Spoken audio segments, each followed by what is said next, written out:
Hi friends, welcome back to Chaitra's kitchen. ಈ ವಿಡಿಯೋದಲ್ಲಿ ತುಂಬ ಈಸಿಯಾಗಿ ಮಾಡಿಕೊಡೋ ನಿಂಬೆಹಣ್ಣಿನ ಚಿತ್ರಾನ್ನ ತೋರಿಸ್ತಾ ಇದ್ದೀನಿ. ಅದು ಸಹ ಈ ಯುಗಾದಿ ಹಬ್ಬಕ್ಕೆ ಮಾಡಿಕೊಡೋ ಒಂದು ಒಳ್ಳೆ ರೆಸಿಪಿ ಅಂತ ಹೇಳ್ಬೋದು. ಈರುಳ್ಳಿ ಬಳಸ್ತಾ ಇದ್ದೆ, ನೈವೇದ್ಯಕ್ಕೂ ಸಹ ಇಡ್ಬೋದು. ಬನ್ನಿ ಯಾವ ರೀತಿ ಮಾಡೋದು ಅಂತ ನೋಡೋಣ. ಹಾಗಾದರೆ ವಿಡಿಯೋ ಇಲ್ಲಿ ಸ್ಕಿಪ್ ಮಾಡಬೇಡಿ. ಒಂದು ಬಾಣಲೆ ಇಟ್ಕೊಳ್ಳೋಣ. ಅದಕ್ಕೆ ಒಂದು 4ರಿಂದ 5 ಸ್ಪೂನ್ ಎಣ್ಣೆ ಹಾಕ್ಕೊಳ್ಳೋಣ.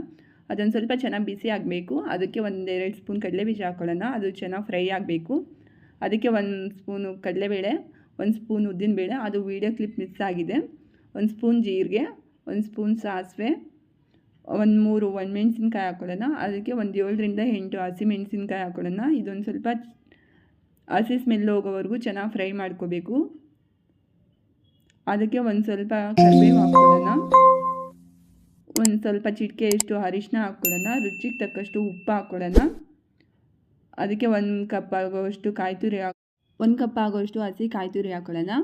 1-2 ನಿಮಿಷ ಬಿಸಿ ಮಾಡಿದರೆ ಸಾಕಾಗುತ್ತೆ, ತುಂಬ ಹೊತ್ತು ಬಿಸಿ ಮಾಡೋದು ಬೇಡ. ಸೊ ಇಲ್ಲಿ ಸ್ಟವ್ ಆಫ್ ಮಾಡಿಕೊಂಡು ನಿಂಬೆಹಣ್ಣಿನ ರಸ ಹಾಕ್ಕೊಳ್ಳೋಣ. ಇಲ್ಲಿ ನಾನು ತೊಗೊಂಡಿರೋ ಕ್ವಾಂಟಿಟಿ 4ರಿಂದ 5 ಜನಕ್ಕಾಗುತ್ತೆ. 2 ನಿಂಬೆಹಣ್ಣು ತೊಗೊಂಡಿದ್ದೆ, ಅದು ಮೀಡಿಯಮ್ ಸೈಜು. ಇದಕ್ಕೆ ಒಂದು ಸ್ವಲ್ಪ ರೈಸ್ ಹಾಕ್ಕೊಂಡು ನೀಟಾಗಿ ಮಿಕ್ಸ್ ಮಾಡ್ಕೊಳ್ಳೋಣ. ರೈಸು ಒಂದು ಸ್ವಲ್ಪ ಉದುರುದ್ರವಾಗಿ ಮಾಡ್ಕೋಬೇಕು. ಚಿತ್ರಾನ್ನಕ್ಕೆ ಆವಾಗಲೇ ಚೆನ್ನಾಗಿರೋದು. ಈ ರೀತಿ ತುಂಬ ಸಿಂಪಲ್ಲಾಗೆ ಮಾಡ್ಕೋಬೋದು. ಅದು ಸಹ ಈರುಳ್ಳಿ ಬಳಸ್ತಾ ಇಲ್ಲ, ನೈವೇದ್ಯಕ್ಕೂ ಸಹ ಇಡ್ಬೋದು.